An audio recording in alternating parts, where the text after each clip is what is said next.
Hey everyone, hope you're doing great. Welcome back to my channel.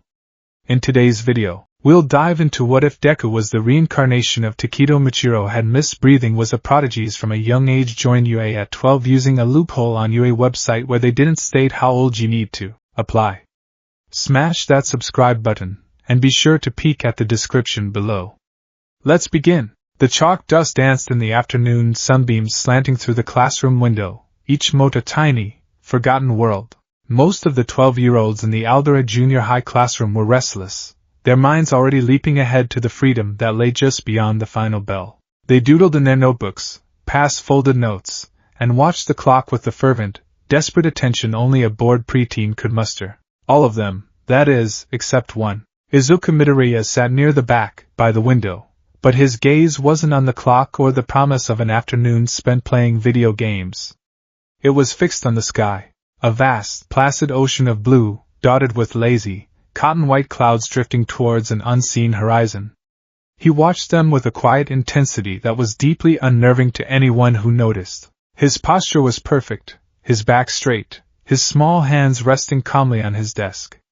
He wasn't fidgeting. He wasn't bored.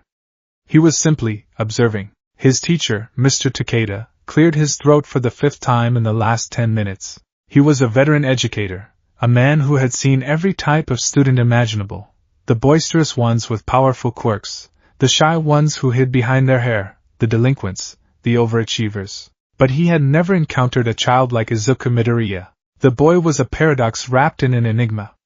He was the smallest in his class, with a delicate frame and a cascade of unruly green-black hair that seemed to defy gravity. His face was a constellation of faint freckles over pale skin, and his eyes.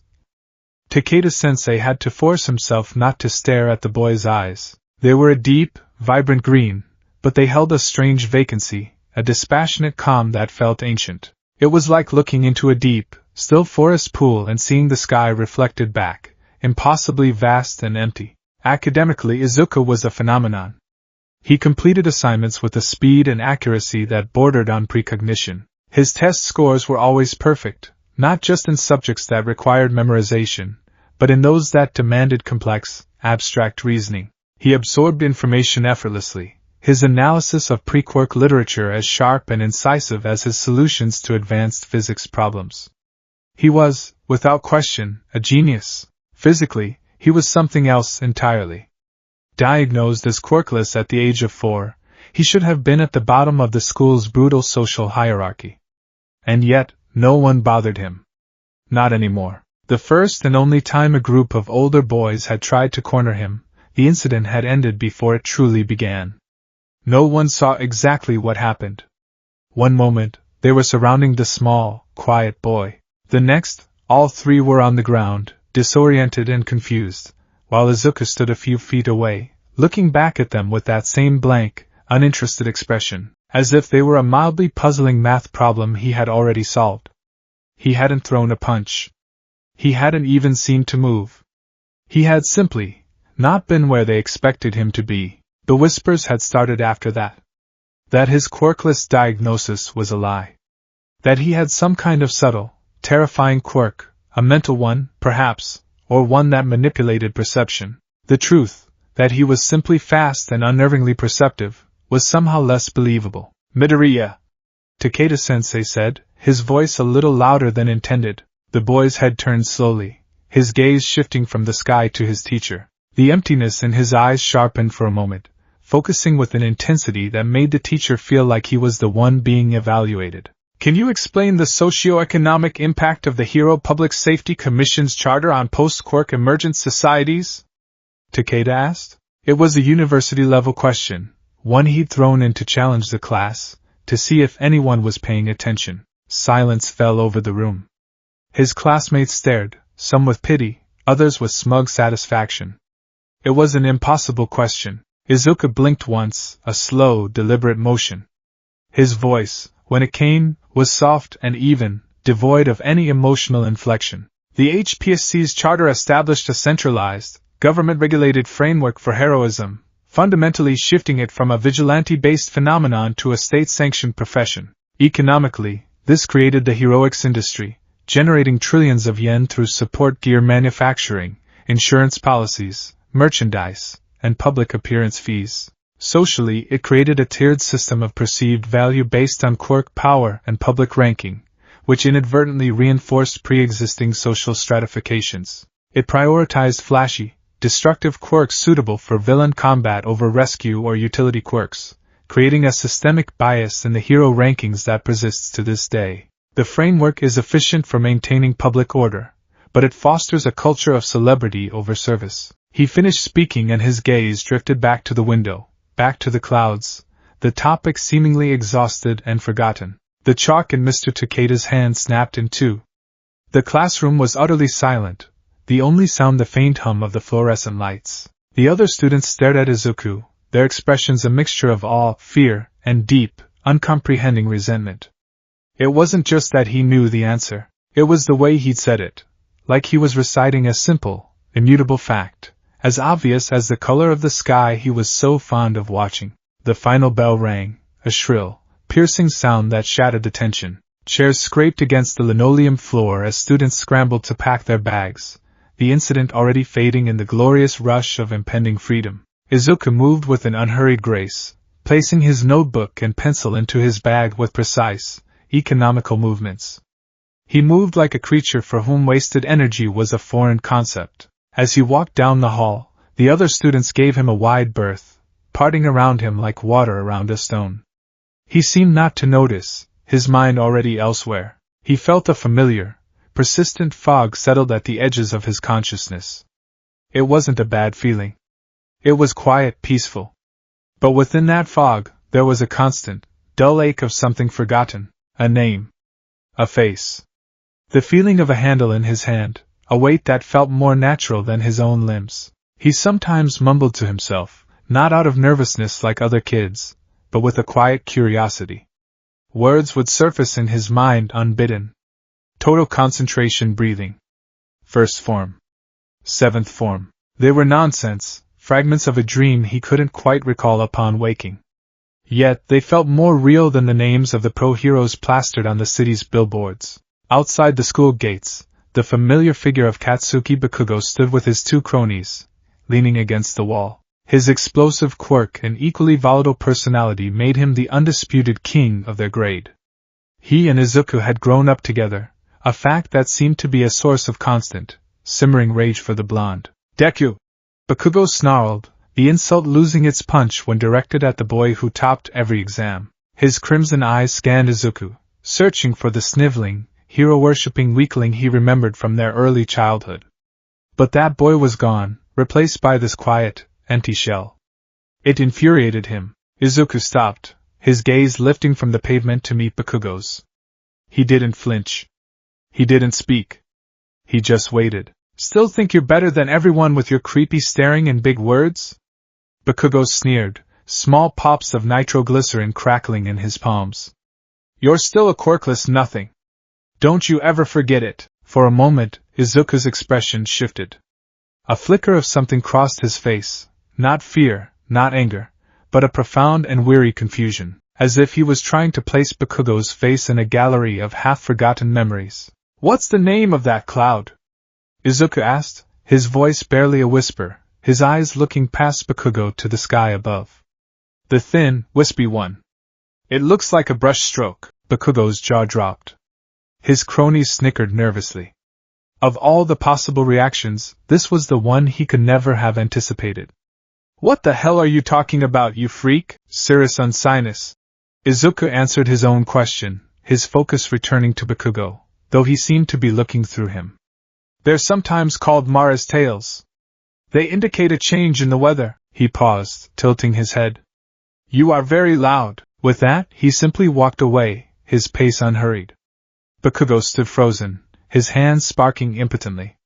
He was ready for a fight, for tears, for a cowering apology. He was not ready to be dismissed, to be treated as nothing more than a loud noise, an atmospheric disturbance less interesting than a cloud. It was the most profound insult he had ever received, and the quiet boy hadn't even raised his voice. The Midoriya apartment was a small, cozy space filled with the warmth and love of a single mother trying her best. Inko Midoriya hummed a cheerful tune as she chopped vegetables for dinner, the rhythmic thump-thump-thump of the knife a familiar comfort. But beneath her placid exterior, a current of anxiety ran deep and constant.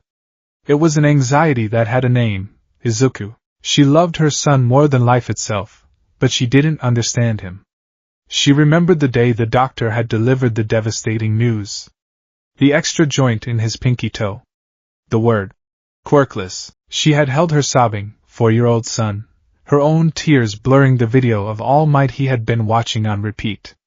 She had apologized, over and over, for a failing that wasn't hers, but the next day, the tears were gone. Her little boy stopped asking if he could be a hero. He stopped watching the All Might video. He just stopped. The passionate, bright-eyed child was replaced by a quiet, observant one.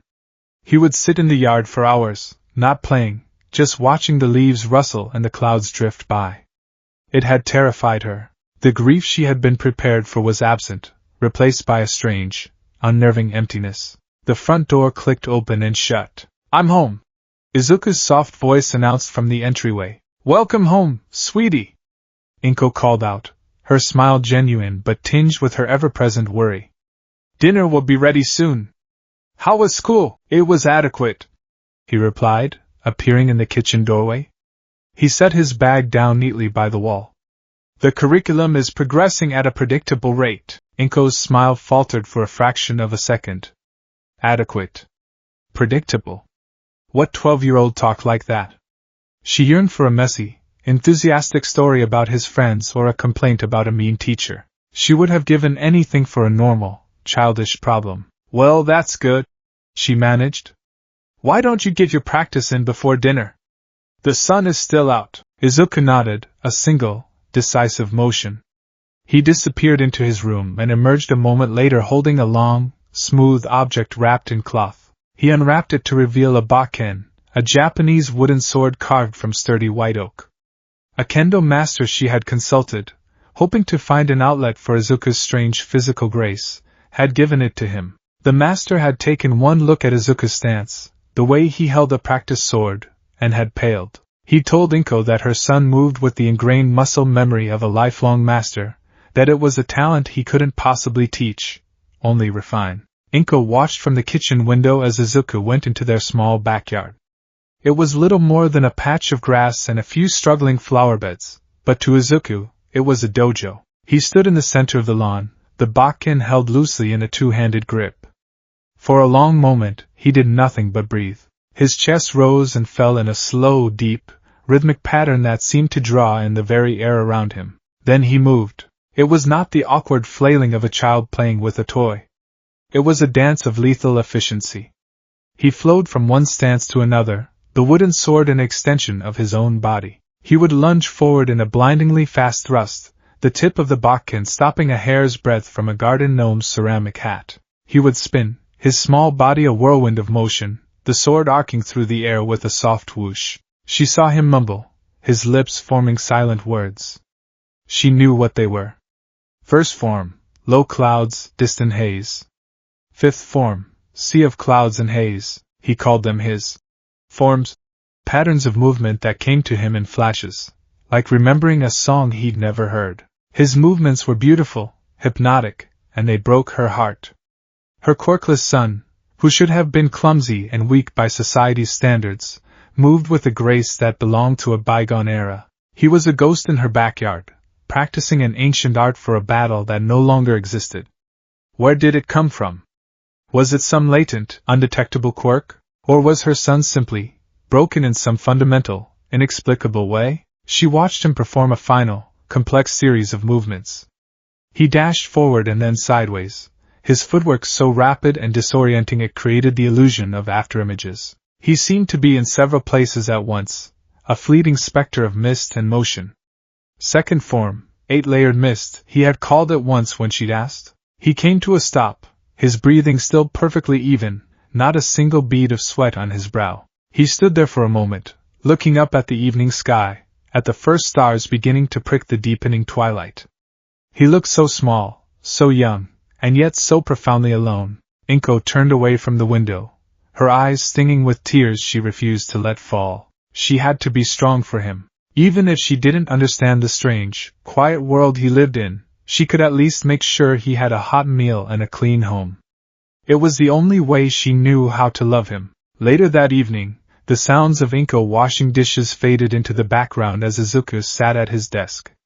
The space was meticulously organized. His textbooks were stacked in neat piles, his pencils sharpened to perfect points. On his computer monitor wasn't a game or a social media site, but a complex web of browser tabs, each one displaying the homepage of a different hero academy. This was not the idle daydreaming of a hero fan. This was a clinical analysis. For weeks, Izuku had been cross-referencing curricula, examining alumni success rates, and dissecting the public records of each school's performance. He had spreadsheets comparing support course budgets, hero course combat training doctrines, and even the average response times of schools during mock disaster drills. His goal was simple and logical: to find the most efficient and effective path to becoming a pro-hero. Why he felt this overwhelming, instinctual need to be a hero was a question he couldn't answer. It wasn't about fame or glory. The idea of being a celebrity like All Might was mildly repellent to him. It was a deeper, more primal urge, a quiet but unyielding whisper in the fog of his mind that said protect. It was a duty, as fundamental and inescapable as breathing. The world had villains, monsters who hurt innocent people. His job was to stand between them. It was that simple. He had narrowed his choice down to two schools: Shiketsu High, known for its rigid discipline and tradition, and Yue High, the undisputed #1 school in the country. Yue was the logical choice. Its resources were unparalleled, its teaching staff legendary, and its connections to the top hero agencies were invaluable. It was the most efficient path. There was, of course, one glaring problem: he was 12. The standard educational track in Japan meant he was 3 years away from being eligible to even apply. 3 years of waiting. 3 years of pointless, repetitive junior high curriculum while people out there needed help. The thought was intolerable. The delay felt wasteful. His fingers flew across the keyboard, navigating to UA's official website. He bypassed the flashy promotional videos and student testimonials, his eyes scanning for the admissions section. He opened the digital application portal, his gaze sweeping over lines of code and text with practiced ease. He wasn't just reading the words on the page. He was analyzing the structure of the information, looking for loopholes, for oversights. Most people just read the FAQ. What are the requirements to apply for the UA Hero course? The answer was clear. Applicants must be graduates of an accredited junior high school or possess an equivalent qualification. That was the roadblock. The system was designed for 15-year-olds. But Izuku didn't stop at the FAQ. He delved deeper, into the official online application form itself, and then into the linked pages containing the dense, legalese-filled terms and conditions for the entrance exam.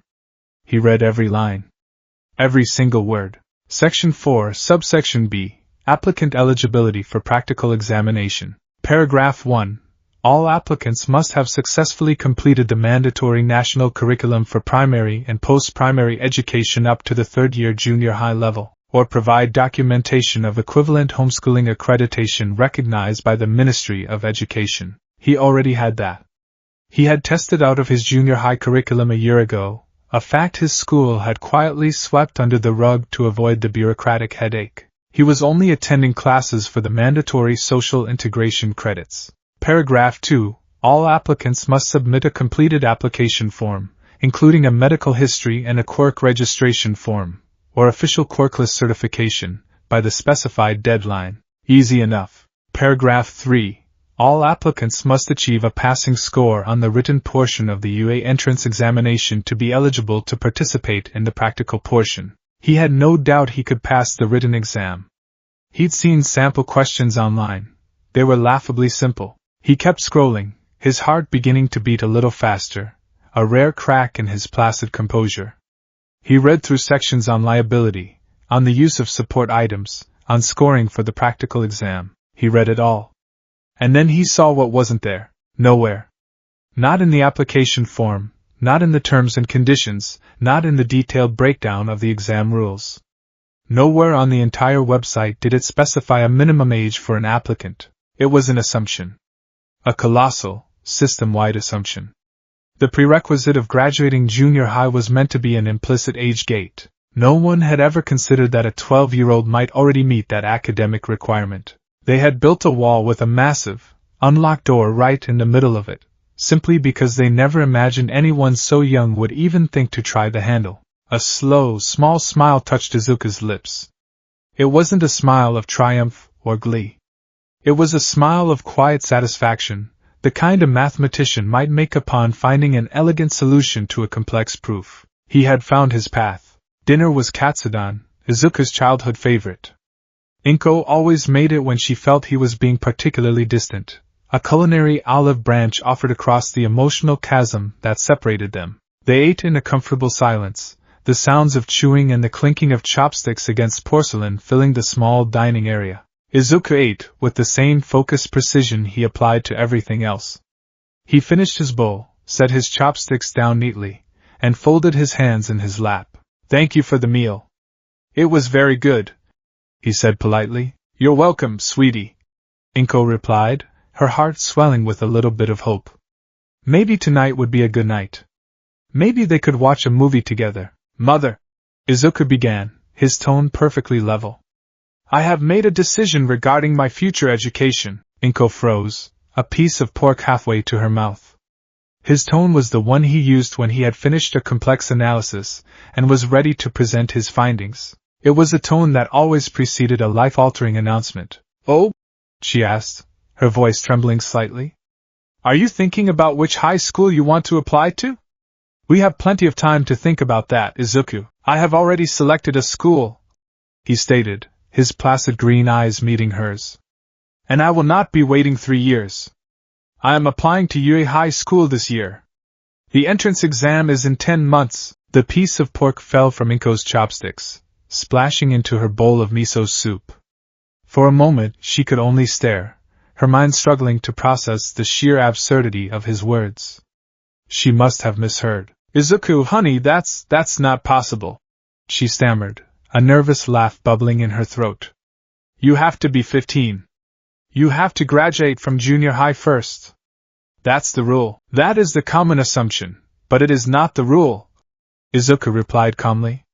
He proceeded to explain his findings with the detached clarity of a lawyer presenting a case. He cited the specific sections of the Yui website, explained the academic prerequisite he had already met, and laid out the precise nature of the loophole. He presented his logic like an unbreakable chain, each link forged in irrefutable fact. Inko's initial disbelief slowly curdled into a cold, creeping dread. He wasn't joking. This wasn't a childish fantasy. It was a meticulously researched, fully formed plan. "No," she whispered, shaking her head. "Absolutely not. Izuku, you're 12. The Yui exam, it's dangerous. You'd be up against 16-year-olds with powerful quirks, trying to fight giant robots. You're quirkless." The word hung in the air between them, heavy and sharp. It was the one fact his logic couldn't circumvent. "My physical abilities are sufficient," he said, his voice unwavering. There was no arrogance in his tone, merely a statement of fact. "My combat style is based on precision, speed, and evasion, not destructive force. The exam scoring system rewards villain points for disabling robots, not just destroying them. It also awards rescue points for aiding other applicants. My skill set is well suited for such a test." "This isn't one of your forms in the backyard, Izuku. This is real," Inko cried, her voice cracking. The dam of her composure was breaking, and years of pent-up fear and worry began to pour out. "Why would you want to do this? Why are you in such a hurry to throw yourself into danger? You're a child. My child. You should be thinking about video games and hanging out with friends, not this." For the first time, a shadow of something unreadable crossed Izuku's face.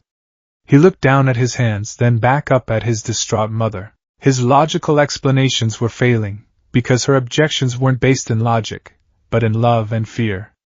He had to try to explain the one part of his plan that wasn't based on data.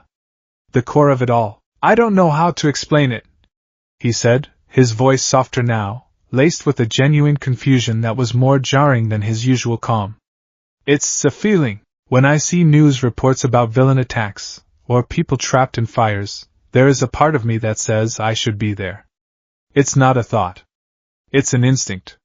Like breathing. He looked towards the window, at the dark night sky reflected in the glass. Waiting for 3 years while I already have the ability to help, it feels wrong. It feels wasteful. He turned his gaze back to her, and in that moment, the emptiness in his eyes was filled with a profound, ancient sadness. It was the look of a soldier who had seen too many battles, of a guardian who had failed one too many times. It was a look that did not belong on the face of a 12-year-old boy. There are people who need protecting, he said, his voice a near whisper. I can't remember why I know that. I just do. Inko stared at her son.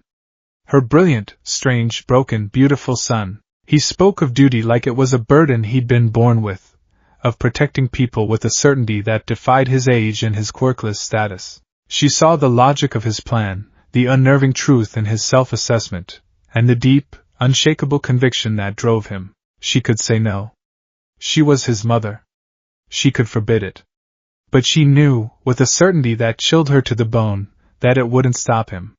He would find another way. The quiet, inexorable force that was her son was already in motion, and all she could do was stand in its path. Tears streamed down her face, silent and hot. They weren't just tears of fear, but of a heartbreaking resignation. The little boy she had held in her arms was well and truly gone, replaced by this small, solemn stranger who carried the weight of a forgotten world on his shoulders. Okay, she whispered, the word tasting like surrender. Okay, Izuku. He gave a small, almost imperceptible nod. Thank you, mother. He stood, collected their dishes, and carried them to the sink. Inko remained at the table, staring at the reflection in her soup bowl, no longer seeing herself, but the image of a small boy standing alone against a world of monsters.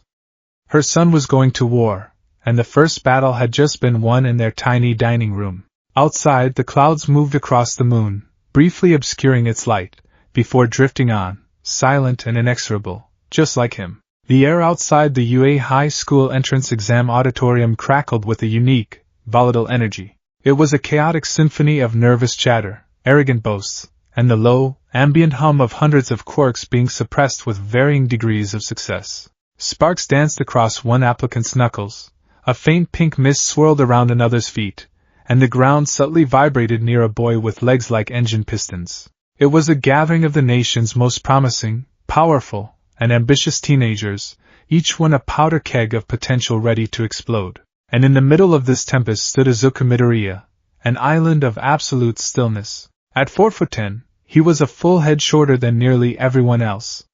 His thin frame, clad in a simple green tracksuit, was swallowed by the crowd of muscular, confident 15 and 16-year-olds. They were young adults, teetering on the cusp of manhood and womanhood. He was, unmistakably, a child. The stares were constant and undisguised. They ranged from dismissive pity, assuming he was a lost younger sibling, to outright mockery. Whispers followed him like a trail of smoke. Is that a kid? Maybe he's here for the general studies exam? Look at him. He'll be crushed. What was his junior high thinking, letting him apply? Izuku registered their words and their gazes, but he did not react. To him, their comments were like the buzzing of flies, audible, but irrelevant to his purpose. His attention was elsewhere.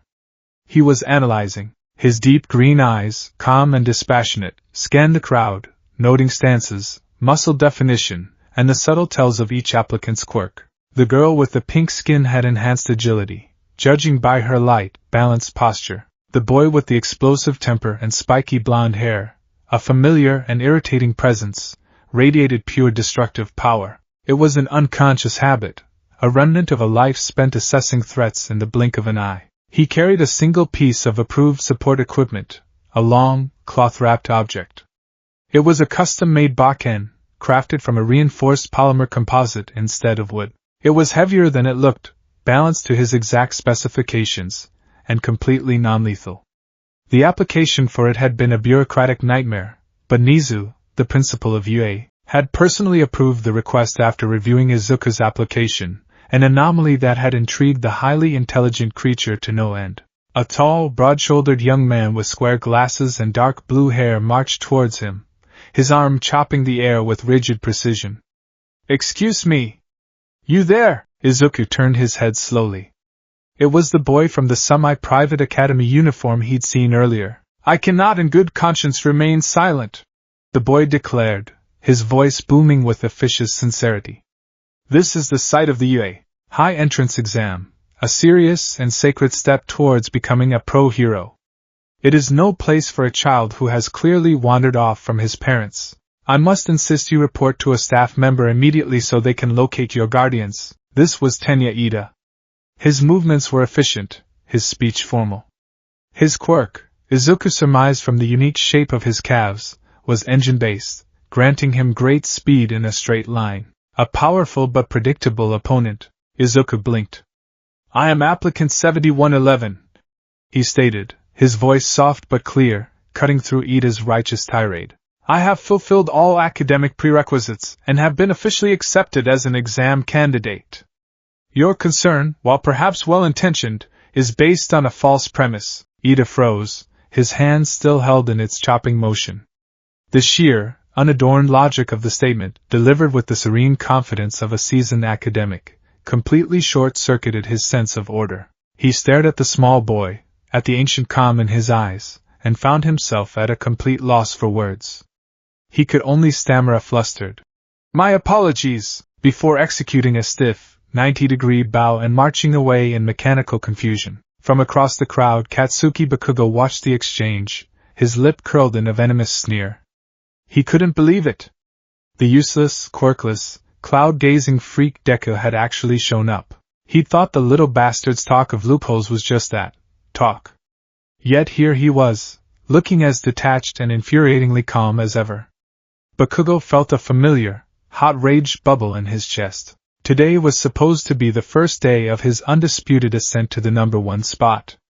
The presence of this walking, breathing insult to his history was a stain on his grand narrative. Soon, they were herded into a massive auditorium. The written portion of the exam was first. As the papers were distributed, a wave of palpable anxiety filled the room. Izuku took his, read the instructions, and began. The questions were, as he had anticipated, rudimentary. Advanced algebra, modern hero history, quirk ethics, situational analysis. He moved through the test with silent, effortless speed. His pencil was a blur, filling in bubbles and writing short essays with a hand that never once paused to hesitate. While others agonized over complex problems, Izuku was simply transcribing answers that were already fully formed in his mind. He finished the entire 3-hour exam in 45 minutes, triple-checked his work for clerical errors, and then spent the remaining time staring out a high window, watching the movement of a distant cloud bank. When the time was up, they were led to a second, even larger orientation hall. The lights dimmed, and a massive screen lit up as a man with a wild blonde pompadour, sunglasses, and a leather jacket took the stage. "What's up, UA candidates? Welcome to the main event," the pro-hero present Mike screamed, his voice amplified to an ear-splitting volume. "Are you ready?" A dead silence answered him. Izuku tilted his head, his expression unchanged. The volume was inefficiently high. Present Mike, undeterred, launched into an explanation of the practical exam.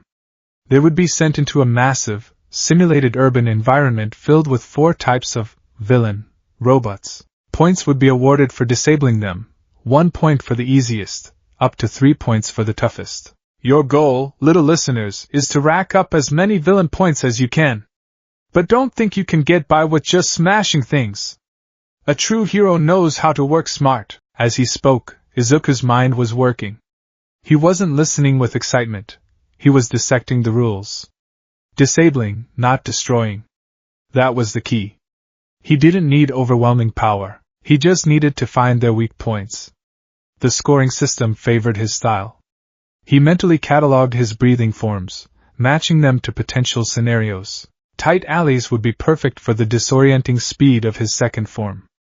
Open plazas would require the sweeping, low-to-the-ground approach of his fifth. It was then that Tenya Ida shot to his feet, his hand raised ramrod straight.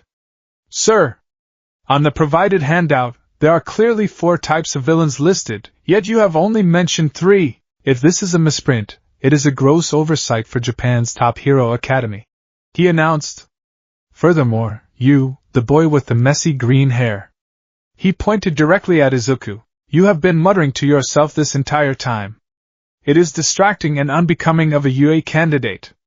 If you are not taking this seriously, then you should leave." All eyes turned to Izuku.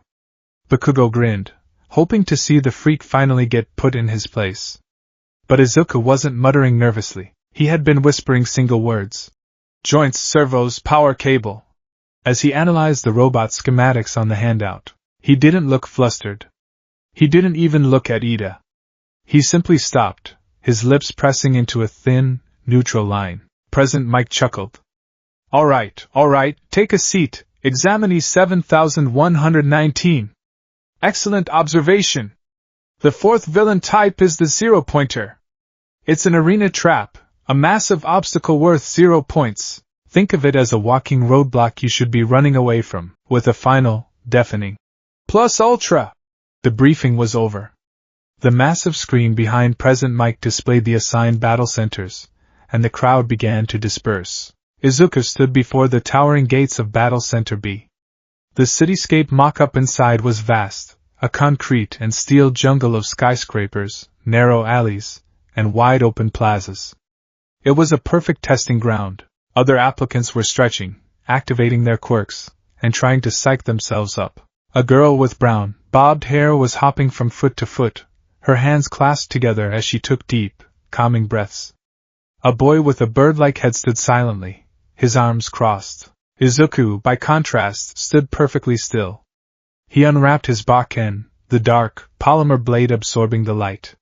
He held it in a low, ready grip, his knuckles loose. His eyes were half-lidded, his gaze distant, fixed on a point somewhere beyond the metal gates. He began to breathe. It wasn't the frantic panting of a nervous teenager. It was the deep, rhythmic, and powerful breathing of a master. Total concentration breathing. The air he drew in felt like it was flooding every cell in his body, supercharging his muscles, sharpening his senses. The world around him seemed to slow down. The nervous chatter of the other applicants faded into a low drone. The fog in his mind, the constant, hazy disconnect from the world, burned away, leaving behind a state of crystal clear, hyper-focused perception. In this state, there was no past, no future. There was only the present moment, and the objective. And start! President Mick's voice blared from hidden speakers. For a split second, everyone was confused. There was no countdown. What are you waiting for? The real world doesn't have a countdown. Go, go, go! While the others were still processing, Izuku was already gone. He exploded from a standing start, his small form a green blur that shot through the open gates. He didn't run.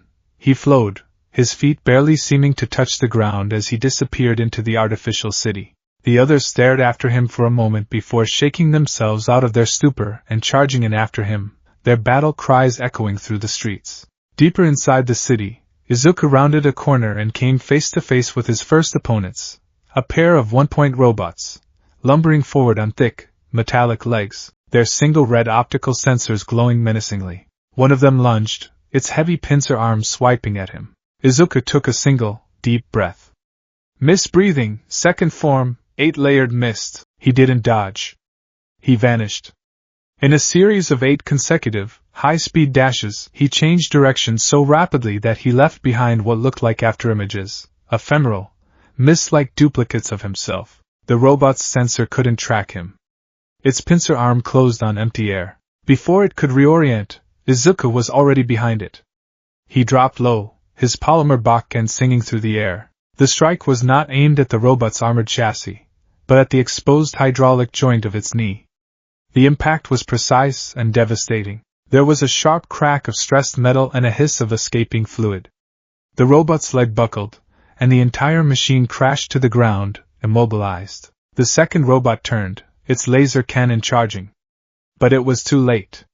Izuku was already moving, a silent shadow flowing over the pavement. He leaped, using the wall of a building to kick off and pivot in midair, landing lightly on the robot's own shoulder. Before its targeting system could register his position, he brought the bakken down in a sharp, two-handed strike on the main power conduit at the base of its neck. A shower of sparks erupted, the robot's red eye flickered and died, and it slumped forward inert. 2 robots, disabled in less than 5 seconds. No wasted movement. No collateral damage. Just clean, surgical efficiency. He took a moment, his breathing steady, and then melted into the alleys, a predator hunting his metallic prey. For the other applicants, the exam was a cacophony of explosions, crumbling concrete, and shouting. For Izuku, it was almost silent. He was a ghost in the machine city. He would appear from an alley, disable 3 robots with a series of precise, lightning-fast strikes, and disappear again before anyone else even realized he was there. He saw Bakugo annihilating robots with massive, deafening explosions, screaming challenges at the top of his lungs. He saw the piston-legged boy, Ida, rocketing down main streets, smashing through robots with incredible speed. He saw others using their flashy, powerful quirks to rack up points through sheer brute force. They were sledgehammers. He was a scalpel. 5th form, sea of clouds and haze. He darted into a wide plaza where a squadron of 2-pointers was advancing. Instead of engaging them upright, he dropped into a low, ground-hugging stance and unleashed a high-speed charge that was impossible to track. He weaved between their legs, his Bakken a continuous blur, striking at ankles, severing wires, and crushing servomotors.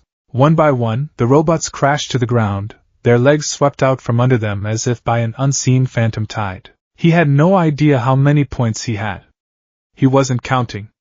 The act of combat, the flow of movement, the perfect union of breath and body, it was as natural to him as the clouds he loved to watch. It was a memory ingrained in his very soul. In a darkened observation room high above the battle centers, a wall of monitors displayed the chaos below.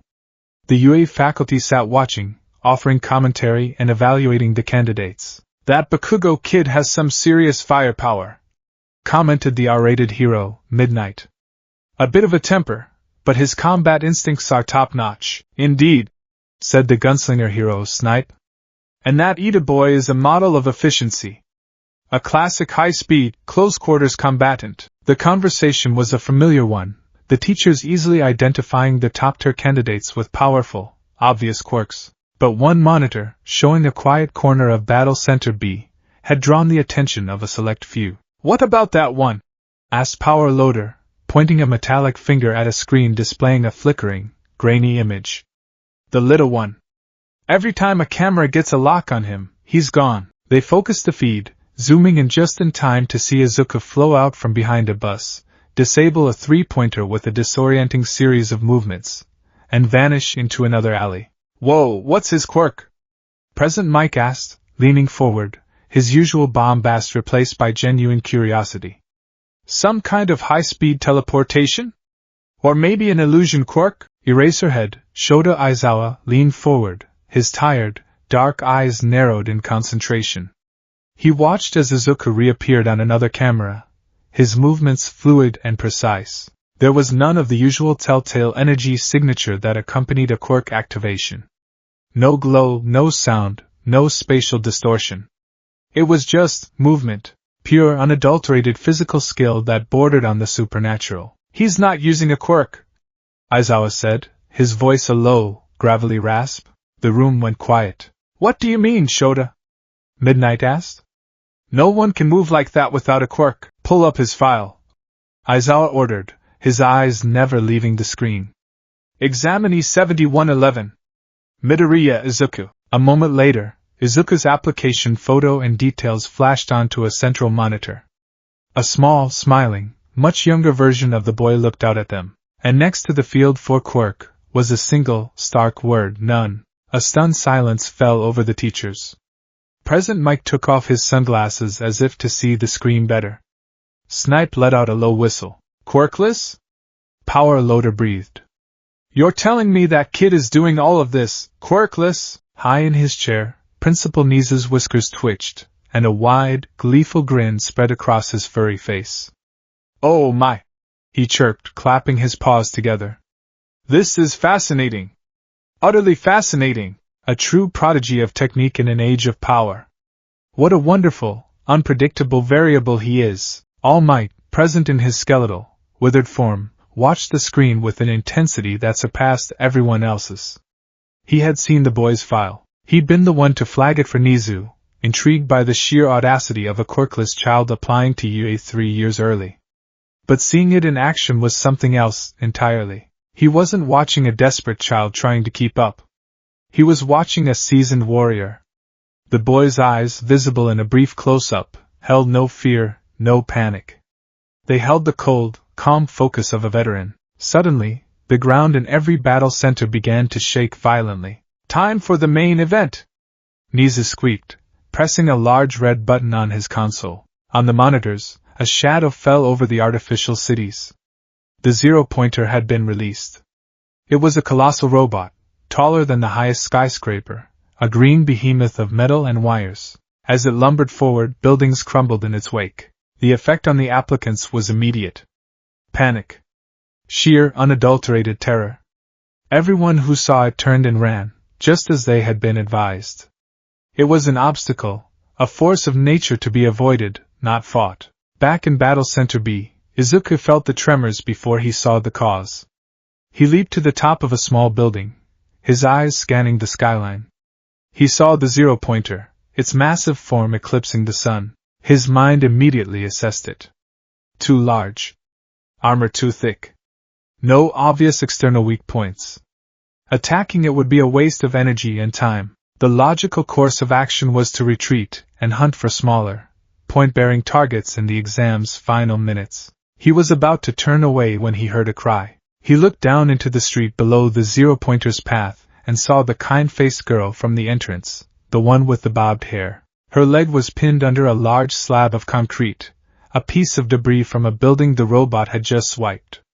She was struggling desperately, her face pale with terror as the colossal machine bore down on her. Something deep within Izuku shifted. The cold, analytical mind of the strategist was suddenly and completely overridden by a powerful, primal instinct. Protect. He saw the girl. He saw the monster.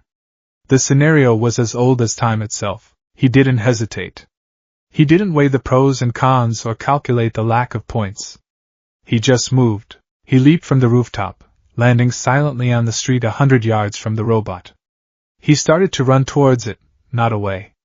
The other fleeing applicants stared at him as if he were insane. "Hey, what is that kid doing?" one shouted. "He's running the wrong way. It's suicide." The girl, Achiko Uraraka, saw him coming. Through her tear-filled eyes, she saw the small, green-clad boy sprinting towards a danger that had sent hundreds of powerful teenagers scattering in fear. "No, go back!"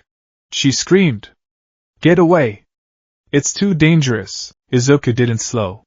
He was drawing his deepest breath yet, his lungs burning with the influx of air. The world narrowed until only he, the girl, and the giant robot existed. He needed its attention. He needed to be an irresistible, unavoidable target.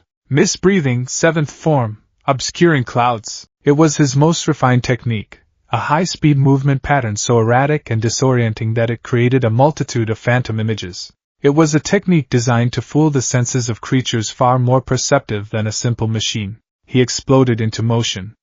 One moment, he was a single boy running down a street. The next, the street was filled with him.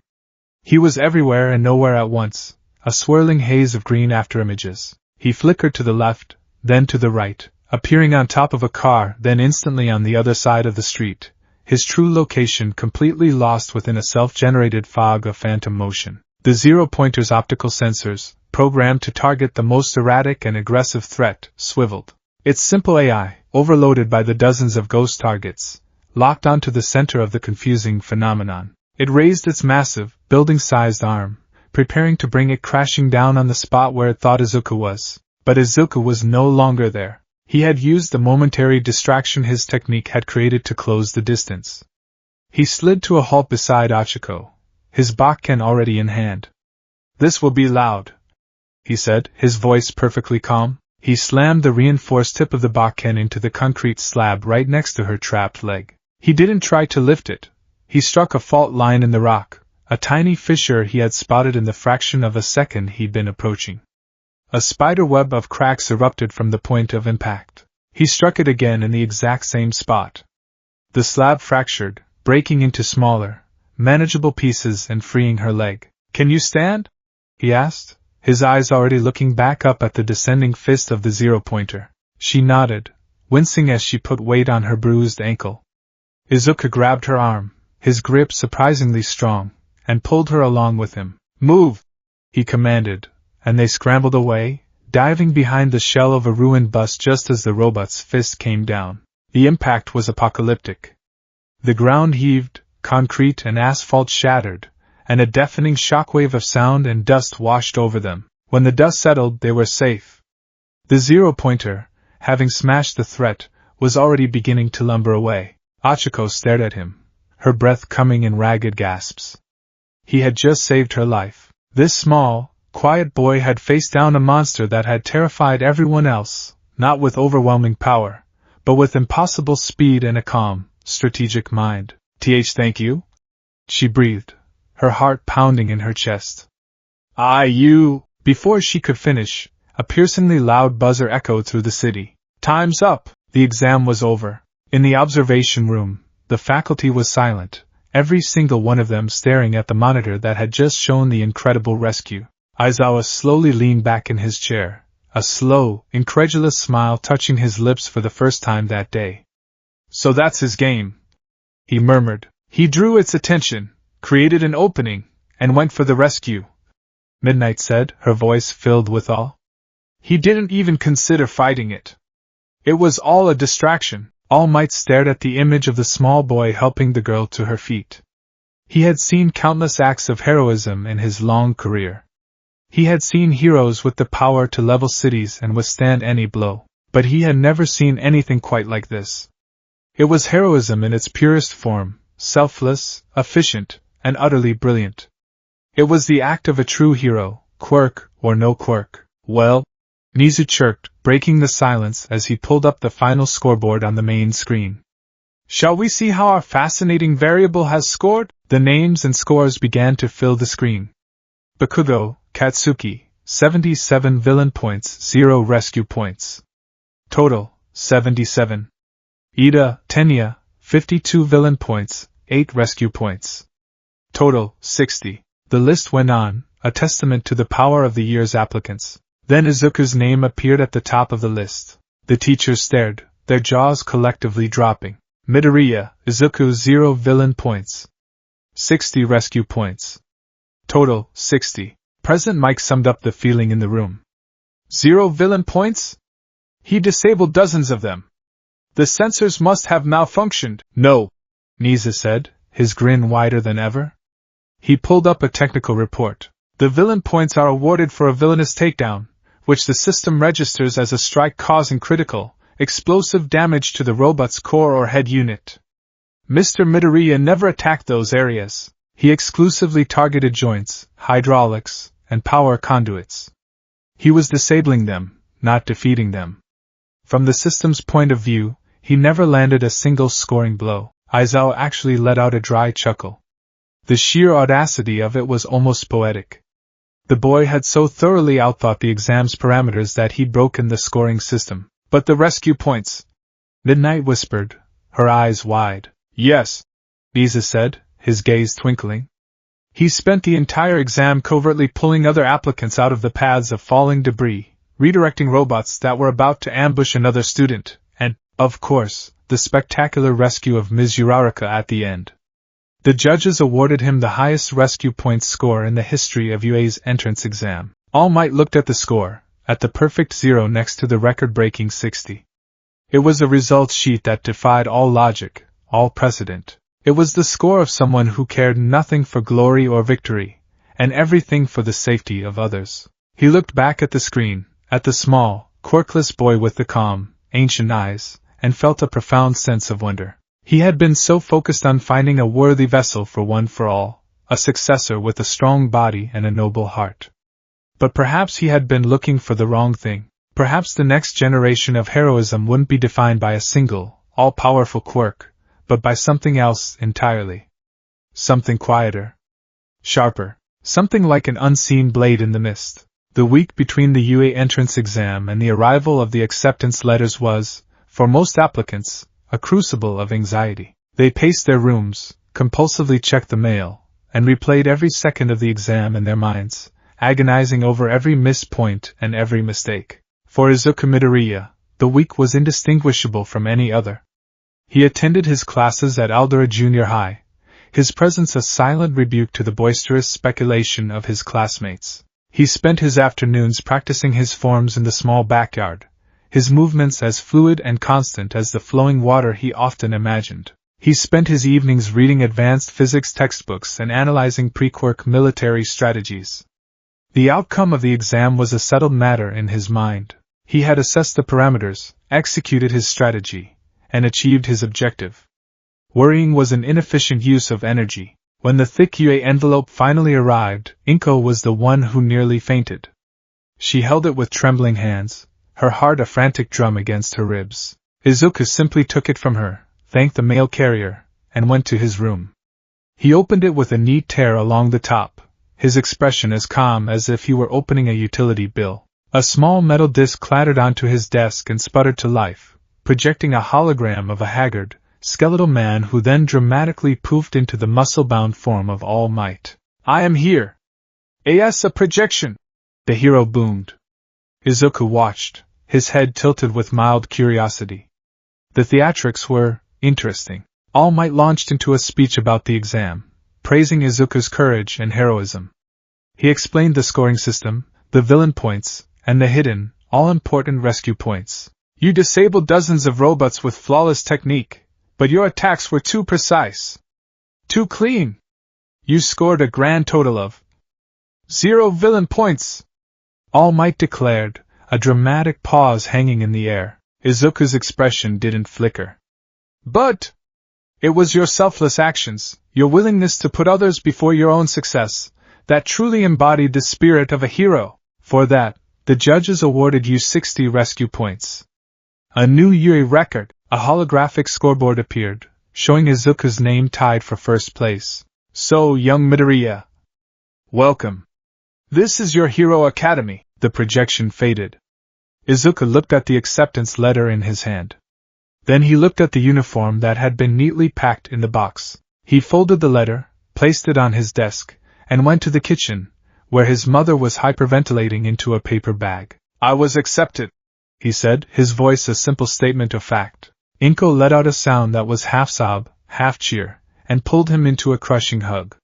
For a moment, buried in the familiar scent of his mother's apron, Izuku felt a flicker of something warm and unfamiliar. It wasn't triumph. It wasn't excitement. It was contentment. The path was open. His duty could begin. The first day at UA High was an exercise in controlled chaos.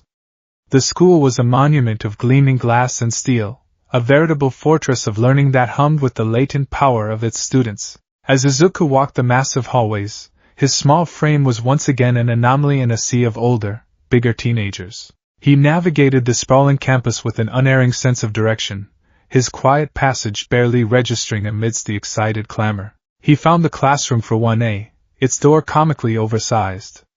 He slid it open and stepped inside. The room was already buzzing with the nervous energy of first introductions. He saw the serious, engine-legged boy from the exam, Tenya Ida, locked in a rigid debate with another student about the propriety of putting one's feet on a desk. He saw the kind-faced girl with the brown bob, Achiko Uraraka, talking animatedly with a girl who had pink skin and small horns. And then he saw Katsuki Bakugo, feet propped on his desk, scowling at the world with a furious intensity. Bakugo's eyes snapped towards the door, and for a split second, his brain failed to process what he was seeing. Then, recognition dawned, and his crimson eyes widened in apoplectic disbelief. "DKU?" The name exploded from his lips, a mixture of a curse and a gasp. "What the hell are you doing here?" The entire class fell silent. All eyes turned to the doorway, to the small, green-haired child who stood there, looking utterly out of place. He was dressed in the UA uniform, but the blazer seemed to swallow his thin frame, and the tie looked more like a costume accessory than a piece of official attire. "This is Class 1A," Izuku stated calmly, as if that explained everything. He walked towards an empty desk near the back, his movements unhurried. "Don't ignore me, you damn freak!" Bakugo roared, leaping to his feet, small explosions already crackling in his palms. There's no way you got in. You're quirkless. You must have cheated. Or is this some kind of sick joke? Before Izuku could respond, Tenya Ida was upon him, his arm a blur of chopping motions. You again! Ida exclaimed, his expression a mask of stern confusion. While I now understand you were a legitimate exam candidate, I must question your placement in this classroom. The standard age for enrollment is 15. Your presence here is a gross violation of educational protocol. He's right. How did a little kid like you even get in? A boy with spiky red hair asked, his tone more curious than malicious. The questions and accusations began to swirl around him. Izuku simply stood by his chosen desk, his book bag held in one hand, his expression a placid, unreadable mask. He didn't seem intimidated or flustered. He was observing them, his eyes cataloging their reactions with a detached, analytical calm. It was Achiko Uraraka who came to his defense. Leave him alone, she said, her voice bright and clear. He was amazing at the entrance exam. I saw him. He saved me from the giant robot. Her words only added to the confusion. This child saved someone from the zero-pointer? It seemed impossible. If you're all just here to make friends, then you can pack up and leave. The voice was a low, tired drawl that seemed to suck all the energy out of the room. It came from the floor. Everyone turned to see a man lying on the ground by the teacher's desk, cocooned in a yellow sleeping bag like a haggard, unshaven caterpillar. The man slowly unzipped himself and rose to his feet. He was tall and slender, with messy, shoulder-length black hair that partially obscured his face. His eyes were dark and bloodshot, and he looked like he hadn't slept in a week. A bundle of gray, scarf-like cloth was wrapped around his neck. It took you all 8 seconds to quiet down. That's not going to work, he said, his voice flat. Time is a precious resource. You hero hopefuls can't afford to waste it on pointless chatter. He scanned the room, his tired gaze lingering for a fraction of a second longer on Izuku before moving on. I'm your homeroom teacher, Shota Aizawa. The class was stunned into silence. This exhausted-looking man was a pro-hero. Right, let's get to it, Aizawa said, pulling a bundle of gym uniforms from his sleeping bag. Put these on and meet me on the field outside. No time for orientation or welcoming ceremonies. UA isn't a normal school. The sun was bright on the PE grounds. The 20 students of Class 1A stood in a line, now clad in their blue UA gym uniforms. Izuku's was baggy on him, the sleeves rolled up to his elbows. Today, we're going to be conducting a Quirk assessment test, Aizawa announced, his tone utterly devoid of enthusiasm. A Quirk assessment? The class exclaimed in unison. What about the entrance ceremony? Or guidance counseling? Achiko asked nervously. If you want to be heroes, you don't have time for frilly, pointless events like that, Aizawa retorted. UA is known for its freestyle educational system. That means I get to run my class however I see fit. He held up a small device. You've been taking standardized physical fitness tests since you were kids, long jump, grip strength, 50-meter dash, but you've never been allowed to use your quirks. It's irrational. The Ministry of Education is just dragging its feet. He turned his gaze to Bakugo. Bakugo, you finished first in the practical portion of the exam. What was your best softball throw in junior high? 67 meters. Bakugo grunted. Right. Try it with your quirk, Aizawa said, tossing him a softball.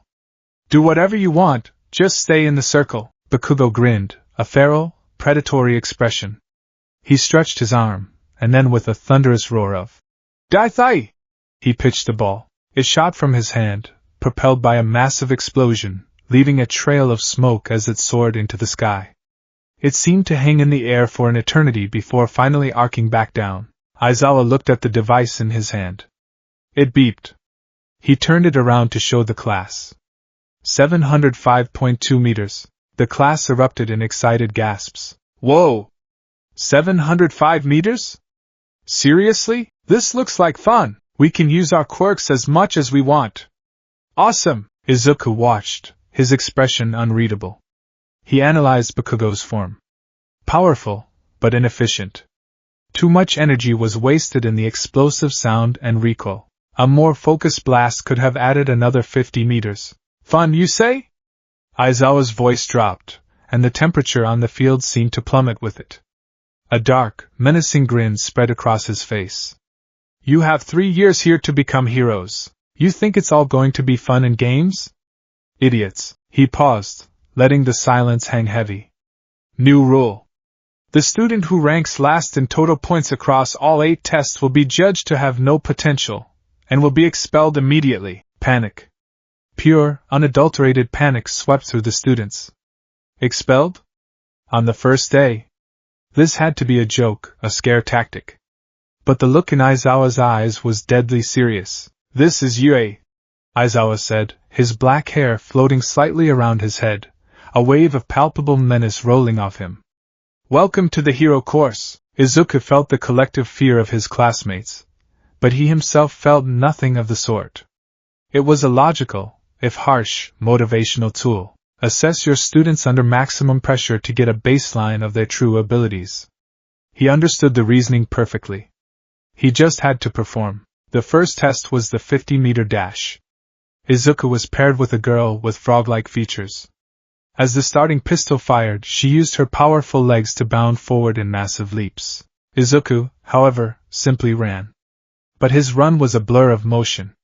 He used a basic breathing technique, flooding his muscles with oxygen, allowing him to move with a speed that was utterly inhuman for a quirkless child. He crossed the line in 4.13 seconds, a time that would have been respectable even for a speed-based quirk user. The frog girl, Tsuyu Azui, stared at him, her large eyes blinking in surprise. Next came the grip strength test.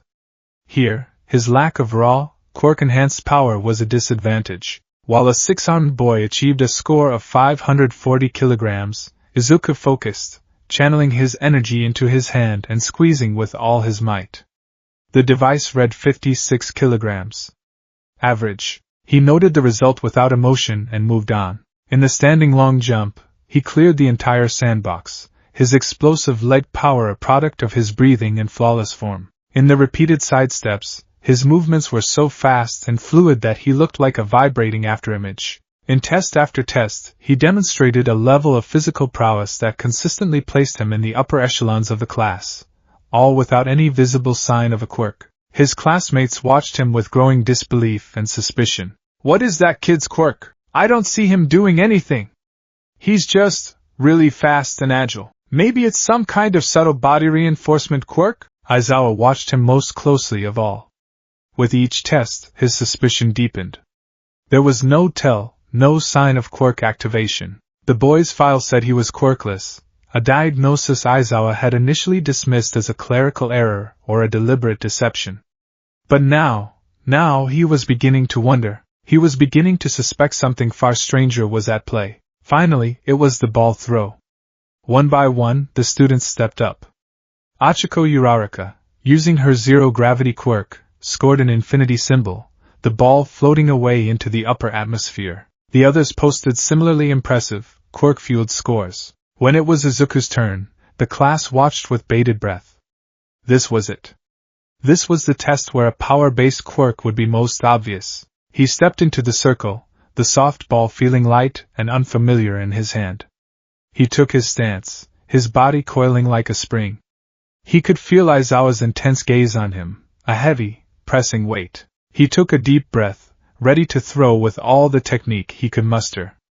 As he began the throwing motion, he felt a sudden, chilling sensation. His skin prickled, his hair stood on end, and the surging power he had been channeling through his breathing technique abruptly vanished, as if a switch had been flipped off.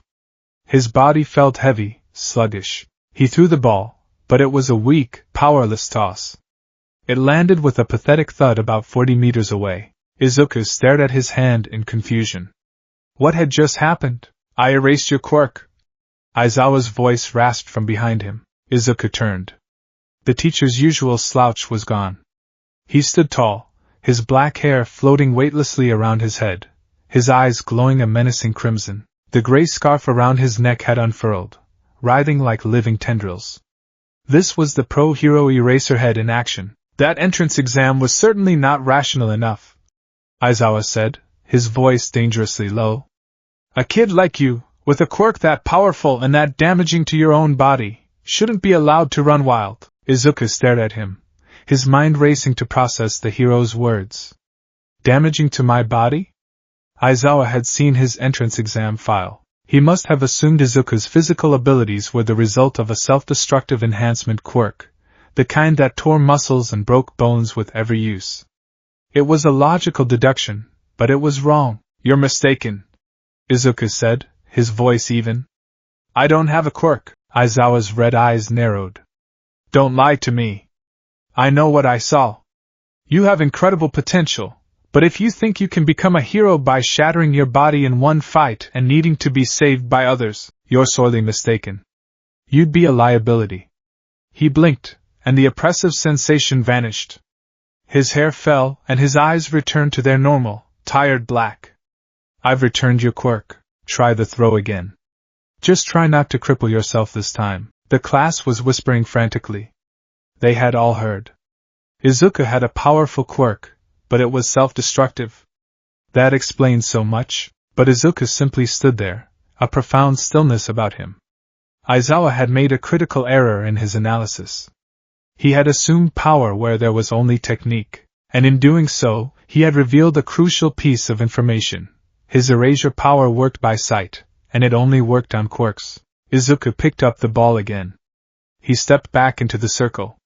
He knew Aizawa was watching him, ready to erase his quirk again at the first sign of activation. He took his stance, but this time, he didn't focus on raw power. He focused on pure, perfect form. He recalled a memory he didn't know he had, the image of a tall, stone-faced man throwing a rock across a river, his body a perfect symphony of coordinated motion. The memory was hazy, like a scene from a dream, but the technique was crystal clear. He took a single, deep, controlled breath. He didn't flood his body with power, he simply centered himself. Then he threw. His arm whipped forward. His wrist snapped at the precise moment of release. His entire body, from his toes to his fingertips, moved as a single, unified machine, channeling every ounce of his natural, quirkless strength into the ball. There was no flash of light, no surge of energy, no visible sign of a quirk. It was just a perfect throw. The ball shot forward, a white speck against the blue sky. It flew with a flat, powerful trajectory, sailing past the 40-meter mark, past the 100-meter mark, past 200, 300, 400. It kept going, propelled by flawless biomechanics, until it finally landed with a soft puff of dust far down the field. Aizawa stared, his jaw slightly agape. He hadn't erased anything because there had been nothing to erase. The boy hadn't activated a quirk. He had just thrown the ball. He looked at the device in his hand. It beeped. 705.3 meters. He had beaten Bakugo's explosive, quirk-powered throw by 1/10 of a meter. With nothing but technique, a dead, profound silence fell over the entire field. The 20 students of Class 1A stared, first at the distant ball, then at the small, quiet boy in the circle, and finally at their slack-jawed teacher. Bakugo's face was a mask of pure, unadulterated rage and disbelief. It was impossible. It had to be a trick. That score, that was his score. That was the score of a winner, of a prodigy with the perfect quirk. It wasn't supposed to be achievable by him. Aizawa slowly lowered the device, his mind reeling. He looked at Izuku, truly looked at him, for the first time. He saw the calm, steady eyes, the perfect, relaxed posture, the complete lack of surprise at his own impossible feat. And in that moment, a shocking realization dawned on him, a truth so absurd it had to be real. He really is quirkless. The boy hadn't been lying. This 12-year-old child possessed a level of physical mastery that allowed him to compete with, and even surpass, the most powerful quirks in his generation. It wasn't power, it was skill.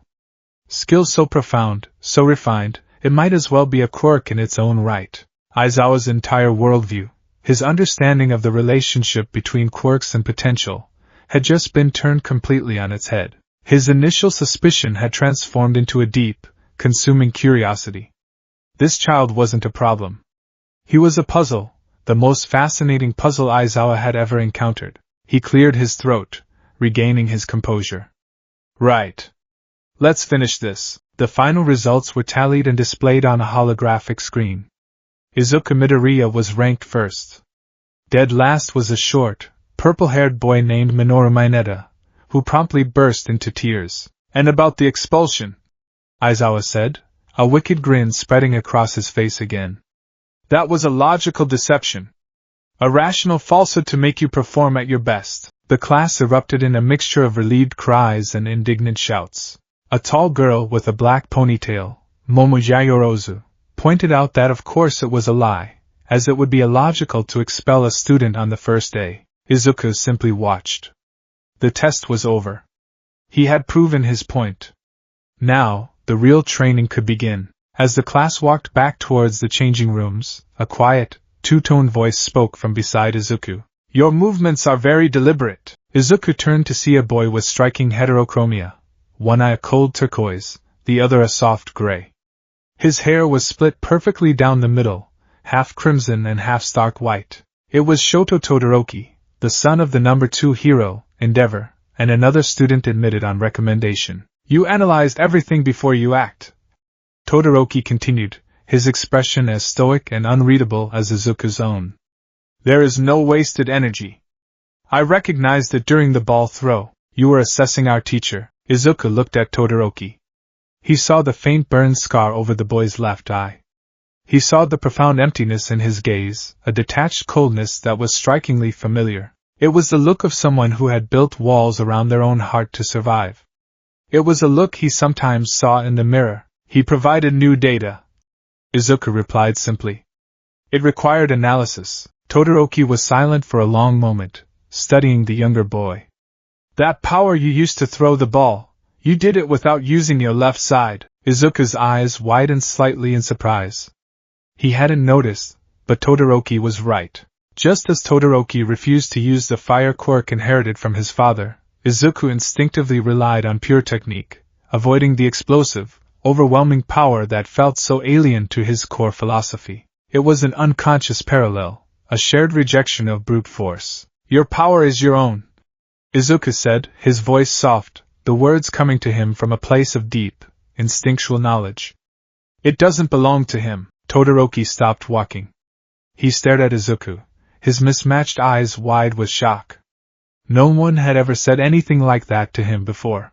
No one had ever looked at him and seen not the masterpiece of endeavor, but a person with his own will. This strange, quiet child, who seemed to carry the wisdom of ages in his still green eyes, understood him in a way no one else ever had. For the first time that day, a genuine, albeit tiny, emotion flickered in Shoto Todoroki's gaze, respect.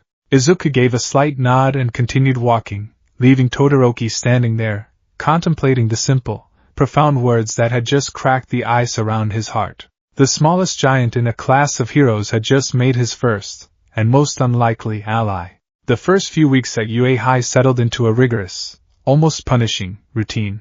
Mornings were dedicated to standard academics, English, mathematics, modern literature, all taught by some of the most eccentric but brilliant minds in the country. For Izuku, these classes were a simple exercise in patience. He already knew the material, his mind absorbing and processing the information with an ease that left his teachers both astounded and slightly unnerved. He would complete his work with quiet efficiency and then spend the rest of the class period gazing out the window, his mind not wandering, but rather, settling into a state of deep, placid contemplation, his eyes tracing the slow, inexorable drift of the clouds. The afternoons, however, were another matter entirely. Those were reserved for hero basic training. This was where Class 1A was truly forged. Under the tutelage of All Might himself, they were run through a gauntlet of combat simulations, rescue drills, and public relations exercises. The class was a vibrant, chaotic explosion of power and personality. Katsuki Bakugo's furious detonations, Shoto Todoroki's overwhelming waves of ice, Tenya Ida's roaring dashes, the raw power on display was staggering. And then there was Izuku. He was a paradox in their midst. In a world defined by the spectacular, his quiet competence was a constant source of bewilderment. He didn't overpower his opponents, he outmaneuvered them. He didn't destroy obstacles, he circumvented them. During a rescue drill in a simulated urban collapse, while others used their quirks to blast through rubble. Izuku moved through the wreckage like a whisper. He used his incredible agility and situational awareness to navigate the unstable terrain, his hearing so acute he could pinpoint the location of a trapped dummy by the faint stress groans of the rebar around it. He was always the first to find the objective, his methods clean, silent, and startlingly effective. His classmates didn't know what to make of him. They respected his ability. It was impossible not to, but they couldn't comprehend it. His quirklessness was an open secret now, a fact so contrary to his performance that it felt like a riddle with no answer. Uraraka and Ida, having formed a tentative friendship with him, treated him with a kind of gentle awe. Todoroki observed him with a quiet, analytical intensity, seeing a kindred spirit in the younger boy's rejection of brute force. Bakugo, on the other hand, seethed. Every one of Izuku's quiet successes was a personal insult, a disruption to his worldview. He couldn't reconcile the useless, pebble-in-the-road Deku of his memory with the silent prodigy who now stood as his equal, or perhaps even his superior. His rage became a sullen, simmering fire, waiting for fuel. Izuku, for his part, was largely oblivious to the social dynamics swirling around him. He was focused. The hero training was activating something deep within him, stirring the fog at the edge of his consciousness. The thrill of movement, the razor's edge of simulated combat, the instinct to protect, it all felt deeply, achingly familiar. It was like a limb he'd forgotten he had, slowly regaining sensation. But with this returning sensation came other, stranger things. Flashes of imagery would strike him at odd moments. The scent of wisteria blossoms on a cool night, the glint of moonlight on a polished steel blade. The sharp, coppery smell of blood. They were fleeting, gone as quickly as they came, leaving behind a faint, melancholic echo, a sense of profound loss for something he couldn't name. And then came the dream. It wasn't like his usual dreams, which were often just calm, empty expanses of sky. This was vivid, real, and terrifying. He was standing in a dense, mist-shrouded forest. The air was cold, damp, and heavy with the smell of wet earth and pine. He was wearing a black uniform, a Gakuren-style jacket and loose hakama pants, that felt more natural than his own skin. In his hands was a sword, a Nichiren blade, its length a pale, shimmering white, like the morning mist itself. It felt perfectly balanced, an extension of his own soul. He was not himself. He was older, perhaps 14 or 15, his face harder, his eyes holding a chilling emptiness. But it was his face, his body. He was looking through his own eyes, but another's memory. There was a sound, a wet, guttural growl that sent a spike of pure, instinctual hatred through him. From the mist, a creature emerged. It was vaguely humanoid, but its skin was a sickly gray, its fingers tipped with razor-sharp claws, and its eyes burned with a malevolent, crimson light. Its mouth was a grotesque slash filled with fangs, and the kanji for lower moon was carved into one of its pupils. A demon. The word screamed in his mind, a truth as absolute as gravity. The creature was an abomination, a predator of humanity that had to be destroyed. There was no hesitation, no fear. Only a cold, clear sense of purpose. He moved. His body flowed forward, his feet silent on the mossy ground. He took a deep, shuddering breath, and the world seemed to slow to a crawl. Misbreathing, fourth form, shifting flow slash. The name of the technique bloomed in his mind as he executed it. He lunged, his blade a blur, a fluid, snake-like strike that seemed to come from all directions at once. The demon's head, severed cleanly from its neck, flew into the air. But as the body began to crumble to ash, a voice, laced with both anger and sorrow, echoed in the dreamscape. It was a young voice, almost identical to his own. "You're useless, Muchiro. Your life has no meaning. You should have been the one to die." The dream shifted. The forest dissolved. He was in a small, rustic house. A young boy, an exact mirror of himself but with a sneer on his face, was glaring at him. His twin brother. Yuichiro. The name came with a wave of grief so powerful it felt like a physical blow. Kindness won't save anyone. Helping people is for fools. Only those who look out for themselves survive. Yuichiro's words were venomous, sharp, a wall of cynical fury built to protect a fragile heart. The scene shifted again, violently. Blood. So much blood. Yuichiro was on the floor, his arm gone, his life draining away onto the wooden planks. A demon, the same one from the forest, stood over him, laughing. He saw himself, a younger, terrified version, frozen in fear. Then, something inside him snapped. A white-hot, all-consuming rage erupted, a fury so pure it burned away every trace of fear, every ounce of his gentle personality, leaving behind only the cold, hard imperative to kill. He remembered the feeling of a wood axe in his hands. The frantic, desperate, primal violence. He remembered pinning the demon to the ground with stakes as the sun rose, its flesh sizzling and screaming as it burned away to nothing. He remembered cradling his dying brother, listening to his final, desperate words. I didn't want you to be like me. I wanted you to live, and be happy. The mu in muchiro is the mu in Mugen. Infinity. Izuku woke with a strangled gasp, sitting bolt upright in his bed. His room was dark, the only light the pale blue glow of the moonlight filtering through his curtains. His heart was hammering against his ribs, a frantic, terrified rhythm. His cheeks were wet. He touched his face, his fingers coming away slick with tears. He hadn't realized he was crying. The dream, it hadn't felt like a dream. It felt like a memory. The emotions were too raw, too real. The hatred for the demon, the bone-deep grief for his brother, the hollow emptiness that had followed. It was all churning inside him now, a maelstrom of feelings he didn't understand. Muchiro. The name echoed in the silent room. It felt more real, more his, than his own. He wrapped his arms around himself, a strange, phantom pain aching in his chest. For the first time since he was 4 years old, the quiet, placid fog in his mind was gone, burned away by the searing agony of a forgotten life.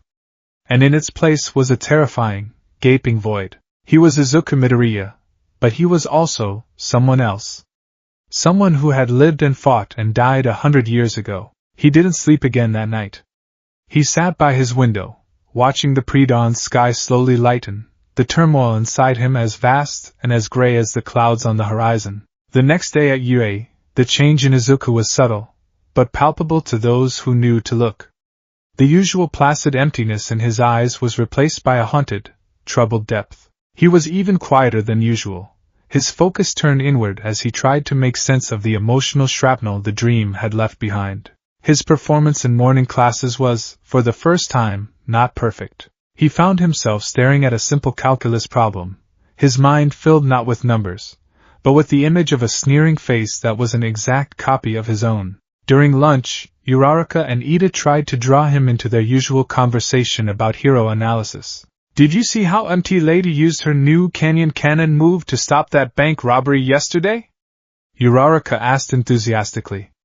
It was so cool, but it also did a ton of property damage. There's got to be a more efficient way to. She trailed off, noticing that Izuku wasn't listening. He was staring down at his bowl of katsudon, his chopsticks hovering over the food, his expression distant and pained. Midoriya? Are you alright? Ida asked, his usual boisterousness tempered with genuine concern. You seem distracted today. Izuku blinked, his focus slowly returning to the present. I am fine, he said, his voice a little hoarse. Just thinking, he wasn't fine. The dream had unmoored him. The identity he had built for himself, the quiet, logical prodigy, felt like a fragile shell. Underneath it was a foundation of rage and sorrow he didn't know how to handle. The call to be a hero, which had once been a simple, instinctual duty, now felt heavy, freighted with the weight of a forgotten failure. He had failed to protect his brother. How could he possibly protect anyone else? The afternoon's hero basic training was scheduled to be a one-on-one session with All Might, a chance for the symbol of peace to get a better feel for each student's abilities and offer personalized advice. When it was Izuku's turn, he found the hero waiting for him in his massive, muscle-bound form in one of UA's larger training gyms. Young Midoriya! I am here! To be your mentor! All Might boomed, striking a heroic pose. Usually, Izuku would have met this with his typical quiet stoicism. Today, he barely seemed to register it. He walked into the gym, his polymer bakken held loosely in one hand, his shoulders slumped ever so slightly. All Might's smile faltered as he got a closer look at the boy. The usual serene, analytical calm in his eyes was gone. In its place was a deep, troubled weariness that had no business being in the eyes of a 12-year-old. "Is everything all right, my boy?" All Might asked, his voice softening. "You seem troubled." Izuku didn't answer immediately. He walked to the center of the gym and took a ready stance. "The session is for combat assessment, correct?" he asked, his voice flat. All Might hesitated, sensing this was more than just a bad mood. "Yes, but it's also for us to talk. To help you grow as a hero. Your performance at the entrance exam and the Quirk assessment test was extraordinary. I've never seen anything like it. A quirkless boy with the skills of a seasoned master. I have to ask, where did you learn to fight like that?" It was the question Izuku had been dreading, the question he now had a terrifying, impossible answer for. The dream had provided the context for the skills that had always been a part of him. They weren't his. They belonged to Muchiro. "I remember it," Izuku said, his voice barely a whisper. He looked down at his bakken, his knuckles white as he gripped the handle. "Like a dream." The words were an evasion, but they were also the truest thing he could say. All Might frowned, sensing the boy's distress. He decided to change tactics. "All right. Let's see what you can do then. Show me your best. Don't hold back." He settled into a light sparring stance, ready to test the boy's reflexes. Izuku took a deep breath, trying to center himself, trying to push the haunting images of the dream away. He tried to access the calm, focused state of total concentration breathing, but his mind was a storm. Grief, anger, and confusion warred within him, and the placid sea he usually drew upon was a raging tempest. He lunged. His movements were still blindingly fast, his form still technically perfect. But something was off. There was a desperate, angry energy behind his strikes. He wasn't the calm, efficient fighter from the entrance exam. He was attacking with a frantic, almost vicious intensity, his bakken whistling through the air as he unleashed a flurry of blows at the symbol of peace. All Might, even without using his full power, was more than a match for him. He dodged and weaved, his massive form surprisingly agile, easily evading every single strike. He could see the boy was fighting with incredible skill, but he was also fighting with a clouded mind. His attacks were predictable, driven by emotion rather than strategy. "Your technique is flawless, young Midoriya," All Might said, catching the bakken in one massive hand, halting Izuku's assault. "But your heart is not in it. You are fighting something else, aren't you?" The moment his bakken was stopped, the fight seemed to drain out of Izuku. His shoulders sagged, and the weapon clattered from his suddenly nerveless fingers. He stood there, breathing heavily, his head bowed. I don't know who I am," he whispered, the words raw and broken. All Might's heroic persona vanished, replaced by the concerned gaze of Tashinori Yagi. He let the boy's bakken fall and placed a gentle, impossibly large hand on Izuku's small shoulder. "Talk to me, my boy." And so, it all came pouring out. In halting, fragmented sentences, Izuku told him about the dream. He spoke of the black uniform, the Nichiren blade, the demon. He spoke of a brother named Yuichiro, of a rage he didn't understand, and a grief so profound it felt like it was hollowing him out from the inside. He spoke of the name, Muchiro, and how it felt more real to him than his own. He didn't expect the hero to believe him. It sounded like madness, like a child's fantasy born from stress. But All Might listened, his expression serious and thoughtful, his gaze never wavering. He listened not as the symbol of peace, but as a mentor, as a man who had seen too many strange and impossible things to dismiss anything out of hand. When Izuku finished, his voice trembling, a heavy silence filled the gym. "Reincarnation is not a concept often discussed in our modern, quirk-filled world," All Might said finally, his voice a low, gentle rumble. "But it is not unheard of. There are quirks that can interact with memory, with the soul itself. It is possible." He looked down at the distraught child before him. "But whether this is a memory of a past life, or a vivid dream born from the pressure you are under, the question you face is the same. Who are you now?" Izuku looked up, his tear-filled eyes wide with confusion. "You are Izuku Midoriya," All Might said, his voice firm but kind. "You are the boy who saw a loophole and seized an opportunity. You are the boy who faced a zero-pointer to save a friend. You are the boy who proved that a hero's strength does not come from their quirk, but from their spirit. He squeezed Izuku's shoulder gently. Perhaps you carry the echoes of this muchiro. Perhaps his skills, his instincts, even his sorrows, are a part of you. But they do not define you. They are a tool, a weapon, a memory. What you do with them, that is what defines who Izuku Midoriya will be. All Might's words were a lifeline in Izuku's sea of confusion. They didn't dismiss his experience, but they reframed it. The dream wasn't a curse that erased his identity. It was a part of his story, a piece of the puzzle that was himself. Muchiro's life was a tragedy. But his own life was still unwritten. A new resolve began to settle in Izuku's heart, displacing the fear and confusion. He had a duty. He had a path. The memories, the pain, the skills, they were all his to command. He bent down and picked up his bakken. The handle felt different in his hand now. It was no longer just a piece of polymer composite. It was a legacy. I need to train, Izuku said, his voice steady now, a new clarity in his eyes. I need to understand these memories. To control them. A smile returned to All Might's face. That's the spirit. But you won't be doing it alone. You need a space where you can practice, where you can explore these forms without distraction. He paused, a thoughtful glint in his eye. I think I have an idea. Come with me. He led Izuku from the main gym to a lesser-used part of the UA campus, to a training facility known as Gym Gamma. It was a massive, customizable space. At the press of a button, Power Loader, the teacher in charge of the support department, could reshape the terrain, creating pillars, walls, or any other structure the students needed. There is another feature, All Might said, pressing a series of buttons on a control panel. Vents in the ceiling hissed, and a thick, white mist began to pour into the room, swirling around their ankles and quickly rising. Within minutes, the entire gymnasium was filled with a dense, disorienting fog, reducing visibility to less than a few feet.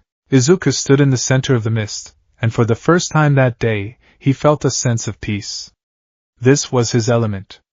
This was home. The disorienting fog that would have panicked others felt comforting, familiar. Principal Niza had this installed after seeing your performance in the exam. All Might explained, his voice a disembodied sound in the fog. He said a swordsman of the mist should have a place to practice in his element. Use this space. Understand your abilities. Master them.